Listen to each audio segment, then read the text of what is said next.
अस्सलाम वालेकुम स्टूडेंट्स एक दफ़ा फिर मैं आसिम नसर आपके लिए यूनिक ग्रुप ऑफ इंस्टीट्यूशन की तरफ से second year ICS computer science के ऑनलाइन लेक्चर्स के लिए हाजिर हूँ। आज का लेक्चर स्टार्ट करने से पहले प्रीवियस लेक्चर का ओवरव्यू।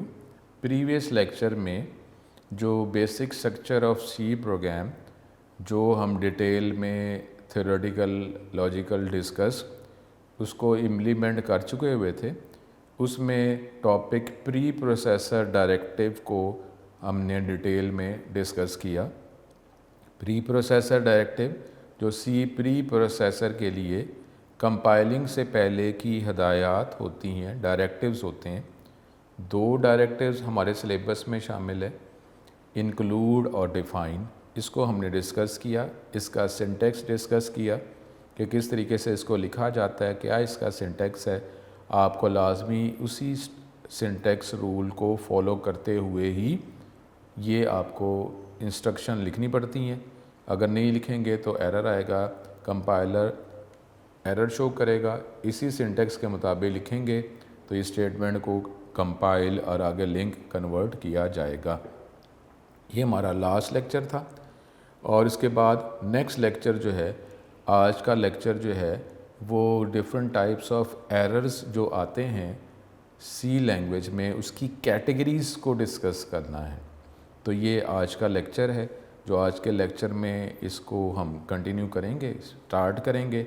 और फिर सी लैंग्वेज का जो एनवायरनमेंट है, जितने डिबगिंग के फीचर्स हमें प्रोवाइड करता है, एरर को डिटेक्ट करना हो, कैसे ये सॉफ्टवेयर यूज़ करके हम एरर को जो अवेलेबल जो आ जाता है, हम तो ज़ाहिर नहीं चाहेंगे, लेकिन अगर एरर आ जाता है उसको डिटेक्ट कैसे किया जा सकता है, जो फिर बाद में एरर को सॉल्व करने के लिए हेल्पफुल होगा। तो ये पहले हम ये एरर्स, बग्स, उसकी टाइप्स, उसके बाद इसी सॉफ्टवेयर की मदद से इन एरर्स को कैसे डिटेक्ट किया जाता है, ये हम डिस्कस करेंगे आज के लेक्चर में। स्टूडेंट, आज का जो टॉपिक है जो इस लेक्चर में हमने डिस्कस करना है, ये बग या एरर और डिबगिंग ये किसे कहते हैं, इसको थ्योरेटिकली हम डिस्कस करेंगे। अब लाइफ की वर्किंग हो, जब हम प्रोग्राम बनाए जो मुख्तलिफ स्टेटमेंट्स का कम्बिनेशन होता है, तो प्रोग्राम बनाते हुए या किसी और वजह से एरर आ जाते हैं, बग आ जाते हैं, तो इस तरह इनको एरर्स को बग्स कहा जाता है। प्रोग्रामर में face different types of errors while writing source file या प्रोग्राम। इन एरर्स को बग्स कहा जाता है। अब डेफिनेटली इन बग्स को, एरर्स को हमने सॉल्व करना है, तो फिर हमारे वो स्टेप्स जो हैं प्रोग्राम को एग्जीक्यूट करने के, उन स्टेप्स को हम फिर बेटर परफॉर्म कर सकते हैं, जिसकी मदद से फिर एंड पे हमारा प्रोग्राम एग्जीक्यूट हो जाएगा। लेकिन अगर कोई एरर्स या बग्स होंगे तो हमारा प्रोग्राम एग्जीक्यूट नहीं हो सकता या प्रॉपर्ली एग्जीक्यूट नहीं होगा अगर इसमें किसी भी किस्म का एरर होगा। पार्शली एग्जीक्यूट हो गया या आंसर जो है एग्जीक्यूट ही नहीं हुआ, या आंसर जो है वो रॉन्ग डिस्प्ले कर रहा है, जो एक्सपेक्टेड आंसर है वो एक्सपेक्टेड आंसर हमें प्रोवाइड नहीं किया गया। The errors must be remove from the program. Program में से इन एरर्स को रिमूव करना पड़ता है इससे पहले कि प्रोग्राम को कंपाइल किया जाए या एग्जीक्यूट किया जाए, क्योंकि स्टेप्स में प्रॉपर रिक्वायर्ड इंस्ट्रक्शन जो प्रोग्राम बनाने के लिए रिक्वायर है वही लिखना वो रिक्वायर है। अब ये प्रोसेस जिसमें एरर्स को हम फाइंड करते हैं कि एरर जो है डेफिनेटली प्रोग्रामर प्रोग्राम लिखते हुए एरर्स खुद से तो इम्पोज नहीं करेगा, लेकिन अगर एरर जो है वो किसी प्रोग्राम की स्टेटमेंट की रिक्वायरमेंट को फॉलो प्रॉपर नहीं किया जा सका, मिसप्लेस हो गया, या कोई लॉजिकल एरर जो है प्रोग्राम की डेवलपमेंट का जो लॉजिक जो है वो बेटर नहीं बनाया जा सका, तो उसके अकॉर्डिंगली फिर वो रिप्लाई में एरर रिप्लाई कर दिया जाएगा, एरर अकर हो जाएगा। तो डेफिनेटली उन एरर को ढूंढना, डेफिनेटली एरर मूविंग के लिए पहले एरर जो है डिटेक्ट करना ये रिक्वायर है। पहले एरर को हमें पता चलेगा कि एरर क्या है, तो फिर उसके अकॉर्डिंगली वर्किंग करेंगे ना, और फिर एरर जो है रिमूव होगा। तो इस प्रोसेस को कंबाइनली डिबगिंग कहा जाता है। कि एरर को डिटेक्ट करना, फाइंड करना और उसके बाद रिमूव करना। जो डिफरेंट टाइप्स ऑफ एरर्स या बग्स, जो इसकी कैटेगरीज़ जो सी लैंग्वेज के एनवायरनमेंट में जो हमें फेस करने पड़ते हैं, तो वो बग्स एरर्स की क्या कैटेगरीज़ हैं उसको हम डिस्कस करते हैं। 3 तरह की कैटेगरीज़ हैं, टाइप्स ऑफ एरर्स हैं जो हमें फेस करने पड़ते हैं, या वो एरर जो है वो एरर हमें आ जाते हैं। डेफिनेटली हम खुद से तो प्रोग्रामर कोई नहीं करेगा, लेकिन कोई भी रीज़न हो सकती है जिसकी वजह से जो एरर आ जाएगा। उसकी कैटेगरीज ये 3 ही होती हैं, और वो कैटेगरीज़ क्या हैं? सिंटैक्स एरर्स, लॉजिकल एरर्स और रन टाइम एरर्स। हम इन 3 एरर्स को हम 1 बाय 1 जो है डिस्कस करते हैं। सिंटैक्स एरर, ये तो हम बात पहले ही कर चुके हुए कि जब भी हम वर्किंग करते हैं तो किसी भी एनवायरनमेंट में वर्किंग करने के रूल्स होते हैं। जिस तरीके से अब ये ऑनलाइन लेक्चर्स हैं, ऑनलाइन लेक्चर्स की भी टाइमिंग है कि लेक्चर स्टार्ट कब होगा, लेक्चर एंड कब होता है। लेकिन वो लेक्चर जो है, अब वो लेक्चर जो है कोशिश तो की जाती है कि प्रॉपर टाइम पे लेक्चर ख़त्म हो जाए ताकि ये लेक्चर जो है प्रॉपर रिकॉर्ड हो। ये सारे स्टेप्स हैं। पहले लेक्चर जो है उसको लॉजिकली बनाया जाएगा, फिर अगर आप प्रेजेंटेशन की बात करें वो, फिर टाइम स्केड्यूल जो है वो रखा जाएगा, हार्डवेयर सॉफ्टवेयर रिक्वायर होगा। लेकिन उसमें भी कोई एरर्स, कोई ऐसी बातें हो जाती हैं जो अब जो लेक्चर बनाने वाला या लेक्चर देने वाला वो उसके पास ये अवेलेबल नहीं होता, उसकी वजह से एरर नहीं आता। और भी कोई रीज़न्स होते हैं जिसकी वजह से एरर आ जाता है। तो हमारी लाइफ के अंदर भी ये एरर्स आते रहते हैं किसी भी एनवायरनमेंट में। तो अब जो है उनको सॉल्व करना वो भी इस एनवायरनमेंट का पार्ट होता है। और अब ये अगर प्रोग्राम लिखते हैं, सी लैंग्वेज के एनवायरनमेंट में प्रोग्राम लिखते हैं, तो उसमें भी डिफरेंट एरर्स आ सकते हैं। तो कैटेगरीज, सबसे पहले अब सी लैंग्वेज के प्रोग्राम में जो हम स्टेटमेंट्स, हमें पहले तो ये लॉजिकली ये देखना है ना कि वो स्टेटमेंट जो है, जो प्रॉब्लम हमने प्रोग्राम बनाना है, तो कौन सी स्टेटमेंट्स को यूज़ करके वो प्रोग्राम बनेगा। पहले तो ये लॉजिकली हमने देखना है। उसके बाद जो भी स्टेटमेंट हम यूज़ करेंगे, वो स्टेटमेंट को यूज़ करने की या उसकी रिक्वायरमेंट है, आपको वो रिक्वायरमेंट जो है वो स्टेटमेंट को यूज़ करते हुए रिक्वायरमेंट को फॉलो करना पड़ेगा। जिस तरह हम ये मैथ में अंडर रूट की बात कर रहे थे, तो अंडर रूट में आपको कोई वैल्यू पैरामीटर तो प्रोवाइड करना है ना। अब वो वैल्यू पैरामीटर जो है वो 1 है, 2 पैरामीटर, 3 पैरामीटर कितने प्रोवाइड करने हैं, वो हमारे पास इंटीजर फॉर्म होगा, रियल फॉर्म होगा, फ्लोटिंग पॉइंट होगा। ये सारे जो हैं ये उसके सिंटेक्स के रूल के पार्ट हैं। अब इसी तरीके से सी लैंग्वेज के एनवायरनमेंट में जितनी भी स्टेटमेंट्स लिखेंगे तो स्टेटमेंट के कुछ रूल्स होंगे। जिस तरह अभी हमने प्रिंट एफ इस्तेमाल किया है, तो प्रिंट एफ जो है वो किस लिए होता है? प्रिंट करने के लिए। लेकिन प्रिंट करने के लिए आप कोई ये वैल्यू पैरामीटर प्रोवाइड करेंगे ना कि प्रिंट क्या करना है। आपने प्रोवाइड ही नहीं किया प्रिंट क्या करना है, तो आप प्रिंट की स्टेटमेंट यूज़ कर रहे हैं, तो प्रिंट करना क्या है।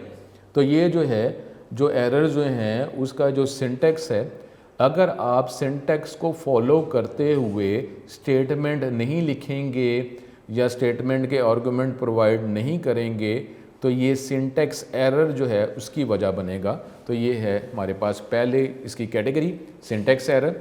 नॉर्मली ये सिंटेक्स एरर जो है, सिंटेक्स का मतलब rules, refers to the spelling and grammars और rules of the programming language, या उसकी स्टेटमेंट्स के जो स्पेलिंग मिस्टेक, ग्रामर मिस्टेक या रूल्स जो हैं जो स्टेटमेंट को यूज़ करते हुए आप रूल फॉलो नहीं करते, तो ये सिंटेक्स एरर वजह बनती है। कंप्यूटर्स आर इनफ्लेक्सिबल मशीन, यानी हमारा जो भी एनवायरनमेंट होता है डेफिनेटली कुछ रूल्स को फॉलो करके ही एनवायरनमेंट बना होता है। अब जो इन्फॉर्मेशन जो सिस्टम को प्रोवाइड की जाती है, सिस्टम उन्हीं इन्फॉर्मेशन को यूज़ करके ऑपरेट कर रहा होता है। अब कंप्यूटर जो है, अब इसमें जो उसकी वर्किंग कैसे की जाएगी, क्या इनपुट किस तरीके से किया जाएगा, प्रोसेसिंग कैसे की जाएगी, अब वो जो भी स्टेप्स किए जाते हैं वो कंप्यूटर उसको फॉलो करते फास्टली तो परफॉर्म कर लेता है, लेकिन जो काम कहा जाता है, जैसे कहा जाता है, वो वैसे ही करता है। ये यहाँ पे जिस तरीके से हमारी लॉजिकल अंडरस्टैंडिंग है, जिस तरीके से हम ह्यूमन जो हैं ये इंटेलिजेंट है, ये हम एनवायरनमेंट से अपनी जो बाय बर्थ इंटेलिजेंस है उसको यूज़ करके हम स्विचिंग भी कर सकते हैं। लेकिन कंप्यूटर ऐसा नहीं है। ठीक है, इसमें एडवांस में जाके आर्टिफिशियल इंटेलिजेंस के फीचर्स मौजूद हैं, लेकिन फिर भी जो इन्फॉर्मेशन प्रोवाइड की जाती है कंप्यूटर उन्हीं इन्फॉर्मेशन को यूज़ करते हुए ही वर्किंग करता है। तो कंप्यूटर जो है उसी इन्फॉर्मेशन के अकॉर्डिंगली वर्क करता है, तो इसलिए इसको flexible machine. That understand what you type only if you type it in the exact form. जिस तरीके से कहा गया उसी तरीके से अगर इससे वर्किंग करवाएंगे, करेंगे, जो रिक्वायरमेंट है वो प्रोवाइड करेंगे, तो फिर ही उसी रिक्वायरमेंट के अकॉर्डिंगली ये इनपुट करेगा, प्रोसेसिंग करेगा और फिर आंसर आपको रिप्लाई करेगा, फीडबैक देगा। That the computer expect this expected form जो है इसको सिंटेक्स कहा जाता है। जो वो एक्सपेक्ट कर रहा है उसके अकॉर्डिंगली करें तो वो अंडरस्टैंडेबल उसके लिए होगा, अदरवाइज अंडरस्टैंडेबल नहीं है और वो एरर जनरेट करेगा। Syntax error is a type of error that occurs when an invalid statement is written in C source program और program against the rules of C language. अगर आप स्टेटमेंट आप लिख रहे हैं वो इनवैलिड है स्टेटमेंट के, नॉर्मली मैं आपको क्या कह रहा हूँ कि स्पेलिंग ही, जैसा प्रिंट एफ है, प्रिंट एफ की जगह आपने प्रिंट एफ नहीं लिखा, कोई और वर्ड इस्तेमाल कर दिया। आपने नॉर्मली स्टूडेंट जो एरर स्टार्ट में जब इसके साथ अटैच होते हैं तो प्रिंट आर अगर नहीं लिखा तो प्रिंट एफ बन गया, कुछ भी बन गया। प्रिंट एफ में आई जो है स्किप हो गया, टाइपिंग एरर है नॉर्मली, लेकिन ये तवज्जो अगर नहीं की जाती तो टाइपिंग करते हुए ज़रा तवज्जो नहीं किया तो ये मिस हो गया। आपने प्रिंट एफ लिखना था, आपने प्रिंट एफ लिख दिया, तो अब तो ये इस नाम से तो जब करेगा तो ऐसा तो अवेलेबल ही नहीं है, प्रिंट एफ डिटेक्ट करेगा, प्रिंट एफ अवेलेबल नहीं है। या अगर आप वो डबल कोड जो है स्ट्रिंग के लिए, मैसेज के लिए बात कर रहे हैं, वो आपने स्टार्ट करना है तो नॉर्मली आप उसको एंड भी करेंगे। डबल कोड आपने स्टार्ट कर दी है, मैसेज स्ट्रिंग लिख रहे हैं लेकिन उसको एंड कर नहीं रहे, तो ये भी उसको एंड तो करना है ना। वो डिलिमिटर जो है वो तो आइडेंटिफाई आपको करने हैं, बताने हैं कि ये बात मेरी शुरू कहाँ से हो रही है, ख़त्म कहाँ पे हो रही है। अदरवाइज़ वो कैसे डिटेक्ट करेगा कि कहाँ से लेकर कहाँ तक को प्रिंट करना है। तो इस तरीके से, क्योंकि प्रिंट एफ ही नॉर्मली अभी हमने यूज़ किया है तो उसके अकॉर्डिंगली ही मैं सिंटेक्स एरर आपको बता रहा हूँ। Syntax errors are detected by the compiler during compilation process. हमने बात की थी जो हमारे प्रोग्राम की एग्जीक्यूशन का स्टेप जो कंपाइलेशन, कंपाइलर, कंपाइलिंग कहा जाता है, तो ये कंपाइलर जो है जो प्रोग्राम के अंदर स्टेटमेंट्स के अंदर जितने भी सिंटेक्स एरर होते हैं वो डिटेक्ट कर लेता है, क्योंकि जब ये इसको मैच करता है with the information definition of the functions, pre defined functions available in the header files. तो जब उसकी मैचिंग करता है तो वो आपकी सी स्टेटमेंट जिस तरह रिक्वायर थी उस तरह नहीं लिखी, उसके रूल्स को फॉलो नहीं किया, तो कंपाइलर ये डिटेक्ट कर लेता है मैचिंग करते हुए। प्रोग्राम कंटेनिंग सिंटेक्स एरर्स, उसको फिर कंपाइल और ट्रांसलेट नहीं किया जाएगा, सिंपली आपको सिंटेक्स एरर या उसकी लिस्ट शो की जाएगी with exact location in this C source program. आपको उस जगह पे जाकर वो जो एरर था, जो आपको ब्रीफ डिस्क्रिप्शन में एग्जैक्ट वो लोकेशन भी नॉर्मली प्रोवाइड कर देता है, तो आपको प्रोग्राम को एडिट करना पड़ेगा और फिर दोबारा जो है आपको उसको कंपाइल करना पड़ेगा। तो इस तरीके से एरर्स आप सॉल्व करेंगे तो फिर ही कंपाइलर का स्टेप जो है वो कंप्लीट होगा और फर्दर आप अगले स्टेप पर जाएंगे। इसमें हमारे पास while writing a C program there can be many causes of syntax error, कुछ हम इसको डिस्कस कर रहे हैं और फिर जिस तरीके से ये एनवायरनमेंट हम यूज़ करते रहेंगे तो हमें पता चलता रहेगा। हमारे जितना वर्किंग अभी बेसिक स्ट्रक्चर में हमने पढ़ी है, तो नॉर्मली आपको कहा है कि सी लैंग्वेज में जितनी भी स्टेटमेंट्स आप लिखते हैं, नॉर्मली कहा है, ऑल द टाइम नहीं, लेकिन ज़्यादातर जो है सी लैंग्वेज की जो स्टेटमेंट्स हैं वो एक वर्ड, सेमीकोलन या स्टेटमेंट टर्मिनेटर जो है वो उस पे एंड होती है। तो अब सेमीकोलन या स्टेटमेंट टर्मिनेटर नॉर्मली हर स्टेटमेंट के एंड पे लगाना है।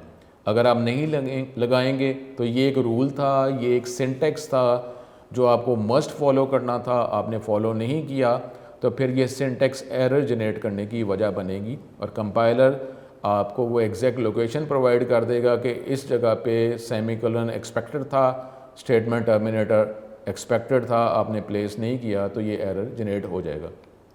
उसके बाद अभी जो हम बेसिक स्ट्रक्चर का जितना नॉलेज हमने लिया हुआ उसमें जो डिलिमिटर जो है नॉर्मली ये ब्रेसेस को रिप्रेजेंट करता है। ब्रेसेस अगर आपने स्टार्ट की या प्लेस किया लेकिन उसको एंड नहीं किया तो डेफिनेटली एक जो मिसिंग जो एंडिंग डिलिमिटर जो है या स्टार्टिंग या एंडिंग जो है डिलिमिटर ये आपने प्लेस नहीं किया, तो ये भी रूल का हिस्सा है कि डेफिनेटली ब्लॉक स्टार्ट किया है तो ब्लॉक एंड तो करना है। जिस तरह हमने बात की कि ये कंप्यूटर सिस्टम जो है इनफ्लेक्सिबल भी है, तो उसमें जो अब ब्लॉक को रिप्रेजेंट करना है तो ब्लॉक जो है वो कहीं से शुरू होगा, कहीं पे ख़त्म होगा। तो कंप्यूटर कैसे आइडेंटिफाई करे कि ब्लॉक अगर शुरू करने की बात की है, ब्लॉक आपने ख़त्म किया ही नहीं है, स्पेसिफाई नहीं किया, तो वो कहाँ से खुद डिटेक्ट करता है फिर है कि ब्लॉक ख़त्म कहाँ पे हुआ है। तो इस तरीके से ये भी सिंटैक्स एरर की रीज़न हो सकती है। उसके बाद जो है नॉर्मली जो इनिशियल लेवल पे जो हम वर्किंग करते हैं तो उसमें यही होता है कि स्टेटमेंट के जो स्पेलिंग जो हैं वो ठीक नहीं लिखे, तो ये भी सिंटैक्स एरर की वजह होती है। नॉर्मली जब हम इसके साथ सी लैंग्वेज के एनवायरनमेंट से अटैच होते रहते हैं तो यही हमारी बेसिक जो है ये वजह बनती है सिंटैक्स एरर्स की। उसके बाद ये तो अभी हम वर्किंग अभी की नहीं है, लेकिन यहाँ पे जब हम वर्किंग करेंगे तो एक वेरिएबल जो है जब हम बनाएंगे, डेफिनेटली हमने जब इनपुट प्रोसेस आउटपुट करना होता है तो उसमें वेरिएबल्स तो हमें रिक्वायर ही होते हैं जिनकी वैल्यू चेंज होती रहती है। तो वेरिएबल जो है वो आपने वेरिएबल डिक्लेयर नहीं किया, बनाया ही नहीं है और आपने यूज़ करना शुरू कर दिया। तो नॉर्मली इसमें भी वेरिएबल के नामों का ही, स्पेलिंग का ही मसला होता है कि आपने वेरिएबल का नाम सपोज़ अगर मैथ के हवाले से बात कर रहे हैं तो मैथ के मार्क्स मैथ के वेरिएबल में मैथ रखा या मैथ्स रखा, तो उसके हवाले से आपने इसको इग्नोर कर दिया, तो एक जगह आपने मैथ रखा है तो अगर मैथ्स यूज़ कर रहे हैं या मैथ्स रखा हुआ है तो मैथ यूज़ कर रहे हैं, तो स्पेलिंग जो है वो इसकी रीज़न बनती है, स्पेलिंग मिस्टेक। या आपने जो है वेरिएबल आप बनाते जा रहे थे तो आपको एक वेरिएबल बनाना जो है मिस हो गया और वेरिएबल में आपने वैल्यू पुट कर दी, यूज़ करना शुरू कर दिया, तो वेरिएबल तो आपने डिक्लेयर बनाया ही नहीं है, तो ये सिंटैक्स एरर की वजह हो सकती है। सेकंड जो है रन टाइम एरर या execution error.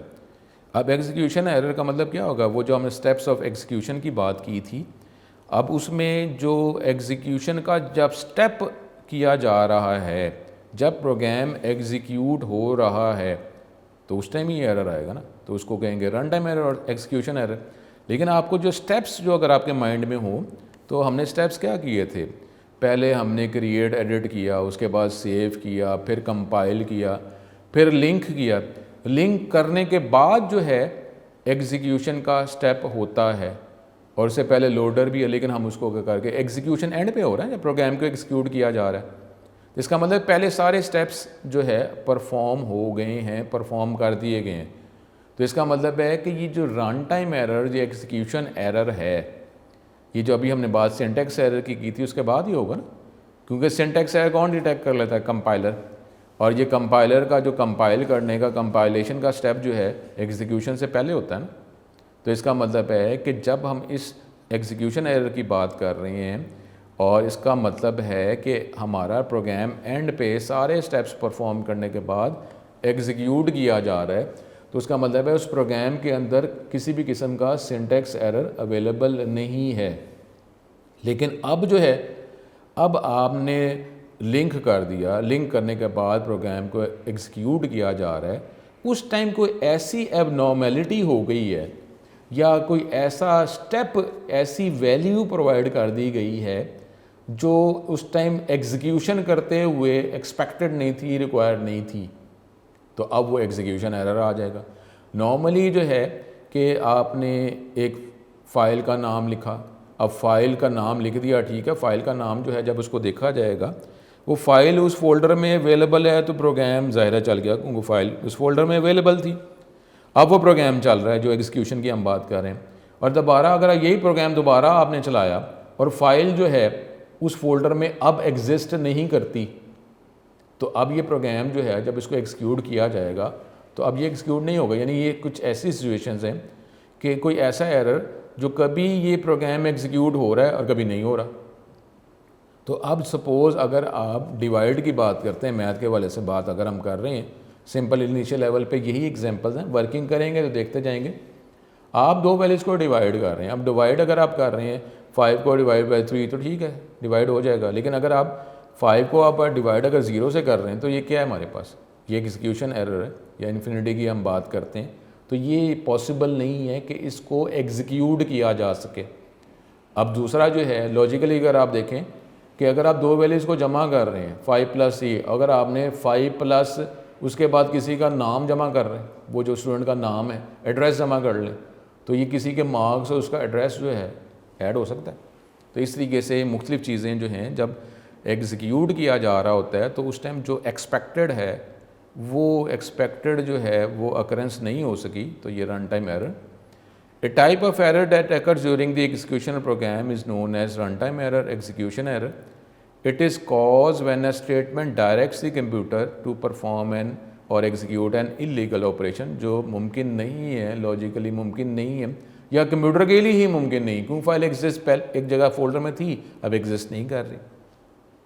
Computer stops executing the program and displays error message if any runtime error occur.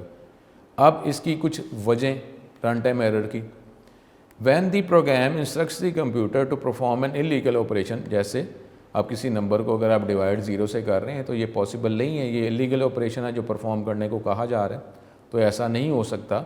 तो क्योंकि इस हवाले से डिस्ट्रक्शन हो सकती है, कोई हमारे पास जो है हार्डवेयर सॉफ्टवेयर जो है टेक्निकली वो भी, जो आप ऐसे हार्डवेयर से ऐसे काम करने को कह रहे हैं जो वो पॉसिबल ही नहीं, वो कर ही नहीं सकता, तो अब आप उसको फोर्स करेंगे करे तो क्या करेगा वो। If input data file is not found in the specified path और लोकेशन और the file does not exist, वो अवेलेबल नहीं है, आपने उसको प्रोवाइड नहीं की, प्रोवाइड कर देंगे तो प्रोग्राम चल जाएगा, प्रोग्राम फाइल प्रोवाइड नहीं की तो नहीं चलेगा, या फोल्डर का नाम आपने कोई और लिखा, फाइल कहीं और एग्जिस्ट करती थी, तो ऐसे जो है ये ऐसा प्रोग्राम जो है वो फिर आपको रन टाइम एरर जनरेट करेगा, आपको डेफिनेटली सॉल्व करना है। When the user may enter wrong type of data or in incorrect format, incorrect format जो है उसमें अगर आप प्रोवाइड कर रहे हैं, यानी अगर आप डेट का जो अगर हम करते हैं, जो इसका जो फॉर्मेट है कि पहले नॉर्मली डेज में मंथ फिर ईयर प्रोवाइड करते हैं, लेकिन अब आप जो है अब ये आपका एक स्टाइल था कि जिसमें डेज़ पहले, मंथ बाद में, ईयर बाद में, लेकिन अगर आप इसको चेंज कर देंगे तो डेफिनेटली एंड पे जाके आपको पता है कि डेज़ जो हैं वो नंबर ऑफ़ डेज़ कहाँ से होते हैं, 1 से 31, और मंथ की बात करते हैं 1 से 12। तो अगर आप इसकी प्लेसमेंट जो है डिफरेंट कर देंगे तो वो तो अपने प्लेसमेंट के हवाले से ही प्रोसेसिंग कर रहा है। डेज़ की बात करते हैं 1 से 31 उसकी वैलिड वैल्यूज़ हैं, मंथ की बात करते हैं तो 1 से 12 उसकी वैलिड वैल्यूज़ हैं। तो अगर आप इसकी प्लेसमेंट चेंज करते हैं तो उसके अकॉर्डिंगली चेक कर रहा है, लेकिन उसके अकॉर्डिंगली आपने वैल्यू प्रोवाइड नहीं की हुई, तो ये आपको वो जो वैलिड या इनवैलिड डेट की जो प्रोसेसिंग है उसको अफेक्ट करेगा, तो जिसकी वजह से हमारा आंसर जो है ये नहीं आ सकता। फॉर्मेट जिस तरह कहा गया है, जिस फॉर्मेट में डाटा रिक्वायर है उस फॉर्मेट में, उस स्टाइल में, उस टाइप में डाटा प्रोवाइड नहीं किया, तो ये भी रन टाइम एरर की वजह हो सकती है। अब if any type of hardware error कर, जैसे हार्ड डिस्क फेलियर, अब ये आ गया, ये हार्ड डिस्क जो है, पहले कोई भी हार्डवेयर डिवाइस सॉफ्टवेयर जो है वो प्रॉपर वैलिड वर्क कर रहा है तो एग्जीक्यूशन होती जा रही है, लेकिन कोई सडन अगर कोई इफेक्ट हो गया इधर हार्डवेयर वाइज सॉफ्टवेयर वाइज, तो अब क्या होगा, तो ये तो प्रोग्राम जो है वो सिंपली क्रैश या एग्जीक्यूशन ही उसकी रुक जाएगी ना। तो ये भी इसकी रीज़न है, हार्डवेयर सॉफ्टवेयर एरर कोई भी हो सकता है। Hard disk failure, disc is full, printer जो है एरर आ, प्रिंटर वर्क कर रहा था, प्रिंटर अब वर्क नहीं कर रहा, सॉफ्टवेयर जो वर्क कर रहा था सॉफ्टवेयर वर्क नहीं कर रहा, जिसके साथ आपने प्रोग्राम को लिंक किया हुआ, कुछ भी किया हुआ, तो ये रीज़न हो सकती है रन टाइम एरर की। फिर हमारे पास जो लास्ट टाइप है वो है लॉजिकल एरर। ये इसको कहा जाता है कि ये हमारे पास मोस्ट डिफ़िकल्ट एरर है कि जिसको डिटेक्ट करना हो और फिर इसको सॉल्व करना हो।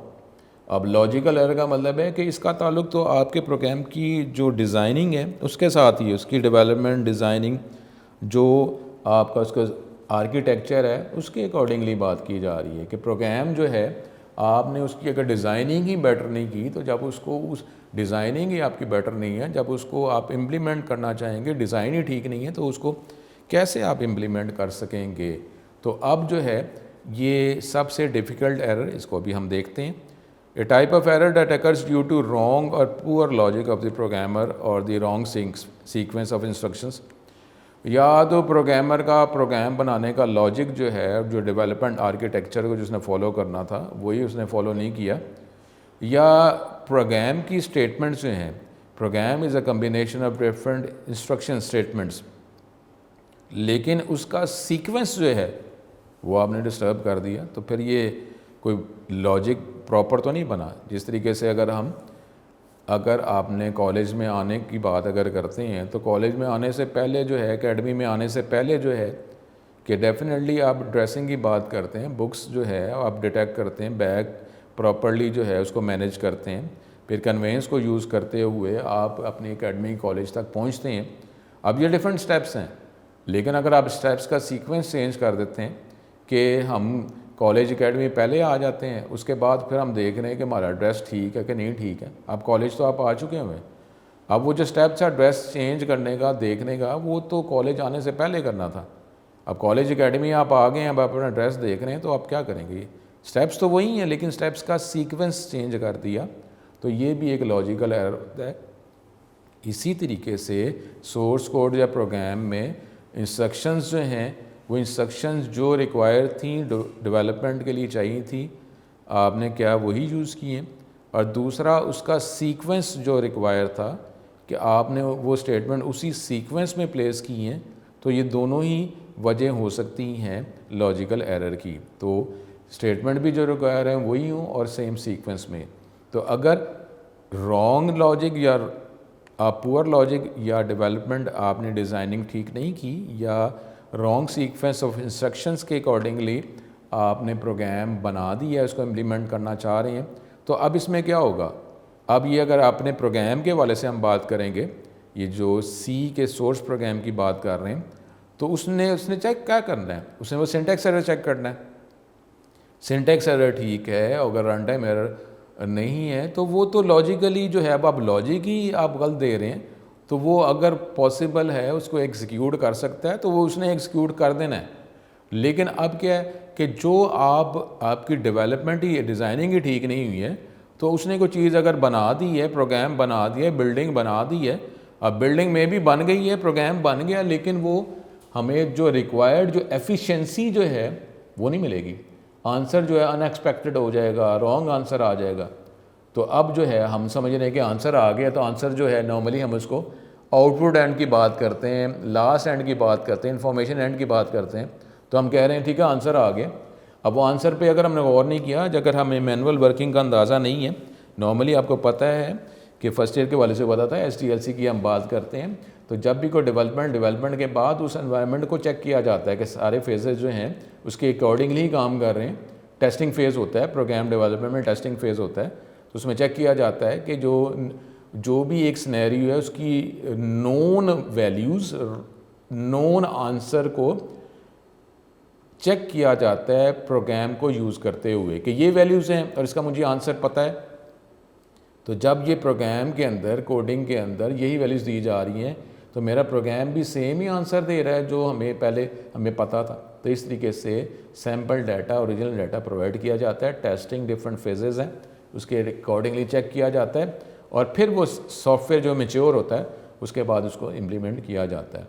तो इस तरीके से यहाँ पे भी यही है कि अगर वो एग्जीक्यूट हो सकता है तो उसने स्टेटमेंट को एग्जीक्यूट कर देना है। आंसर हमें गलत आ गया, रॉन्ग आंसर आ गया, अब डिटेक्ट नहीं कर सके तो हमने कहा आंसर आ गया। अगर हमने उसको मज़ीद अपने सिस्टम का पार्ट बना दिया तो ये जो एरर जो है वो तो सिस्टम में प्रिवेल ही करता रहेगा। A statement with logical error may produce unexpected and wrong result in the program. Compiler जो है इसको डिटेक्ट नहीं करेगा, लिंकर डिटेक्ट नहीं करेगा जो आपका लॉजिक है।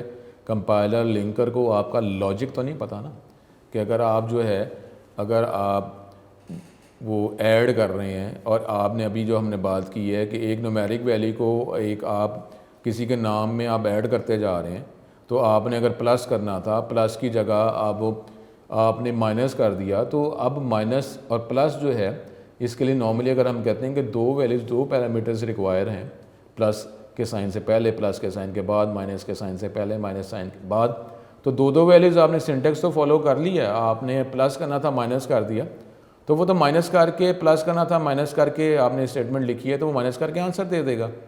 अब उसमें कोई सिंटेक्स एरर तो नहीं है, लेकिन आपने करना तो प्लस था ना, आपने माइनस कर दिया, तो ये जो है वो अनएक्सपेक्टेड आंसर आ जाएगा, आंसर रॉन्ग आ जाएगा। हमने कहा आंसर आ गया, तो ये हमें डिटेक्ट करना कैसे, ये डिफरेंट जो हमारे पास मेथड्स हैं, तरीके हैं, मैनुअल हैं, ये सॉफ्टवेयर के अंदर भी डिफरेंट डिबगिंग फीचर्स हैं जो हम देखेंगे और इसको मैं इम्प्लीमेंट भी करके बताऊंगा। Compiler is not able to detect this, the logical error can only be detected by examining all the statements of the program thoroughly, ये वो टेस्टिंग फेज़ की हम बात कर रहे हैं कि जिसमें प्रोग्राम को इम्प्लीमेंट, मैच्योर या इंस्टॉल करने से पहले उसको चेक किया जाए विद नोन रिज़ल्ट, तो फिर ही हमें पता चलेगा कि ये हमारा जो प्रोग्राम जो है जो एक्सपेक्टेड था, जिस तरीके से मैनुअल हम वर्किंग करते हैं वही प्रोग्राम ये आंसर दे रहा है। तो फिर हम उसको ओरिजिनल डाटा, सैम्पल डाटा की बजाय ओरिजिनल डाटा सिस्टम का प्रोवाइड करते हैं और वर्किंग करते हुए, टेस्टिंग करते हुए फिर ये मैच्योर होगा और प्रोग्राम को इम्प्लीमेंट किया जाता है। तो लॉजिकल एरर जो है, प्रोग्राम की स्टेटमेंट्स को इंडिविजुअल थॉरली चेक किया जाता है मैनुअल वर्किंग, डिबगिंग फीचर्स के ज़रिए। तो डेफिनेटली ये भी एक टाइम कंज्यूमिंग प्रोसेस है, प्रोसीजर है।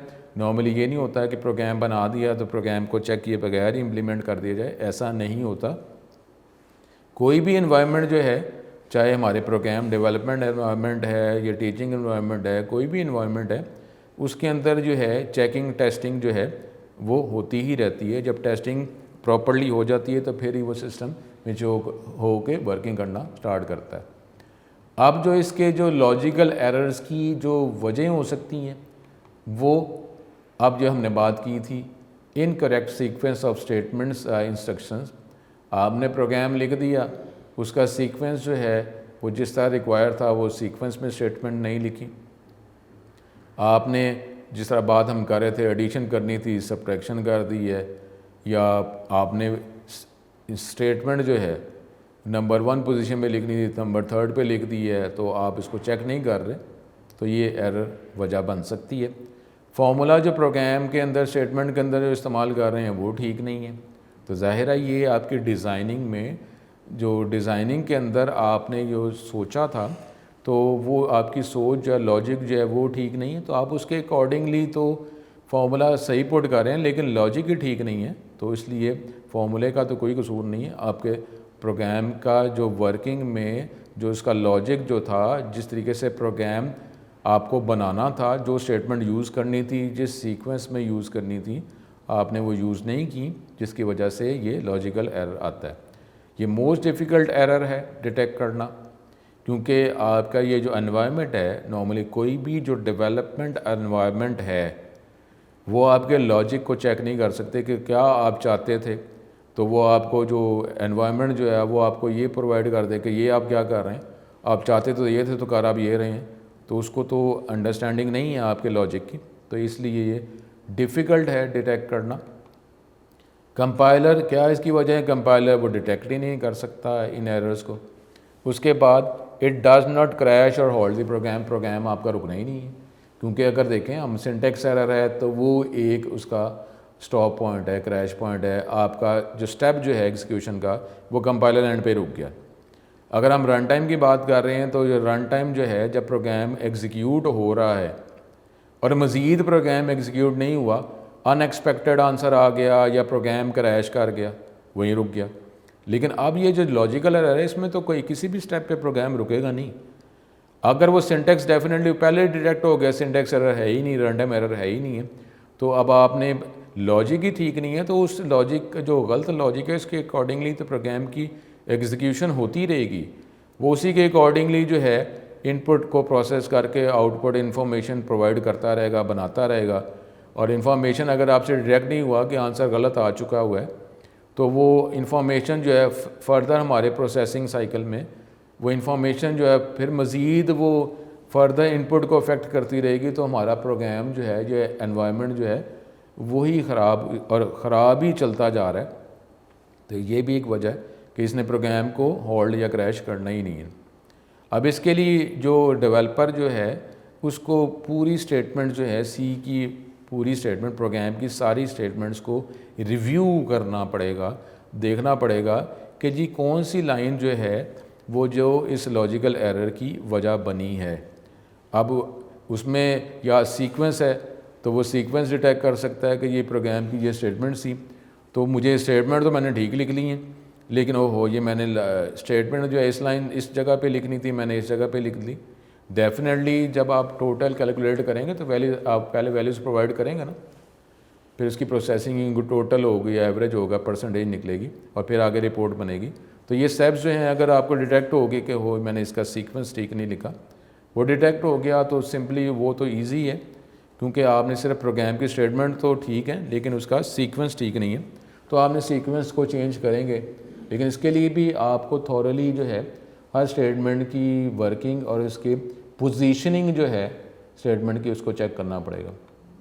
उसके बाद अब ये टाइम भी कंज्यूमिंग है, क्योंकि अब ये लोकेट करना, अगर सीक्वेंस है तो ज़ाहिर है अगर लॉजिक ठीक है सीक्वेंस चेंज है, लेकिन अब वो प्रोग्राम की स्टेटमेंट जो है, जो प्रोग्राम की जो लाइंस जो हैं वो अगर एक्सपेंड होती जाती हैं, कॉम्प्लेक्स प्रोग्राम है तो नंबर ऑफ़ लाइंस, फिर हम लिंकिंग की बात कर रहे हैं, हमें स्टेप्स ऑफ एग्जीक्यूशन में एक लिंकिंग फैक्टर भी तो है।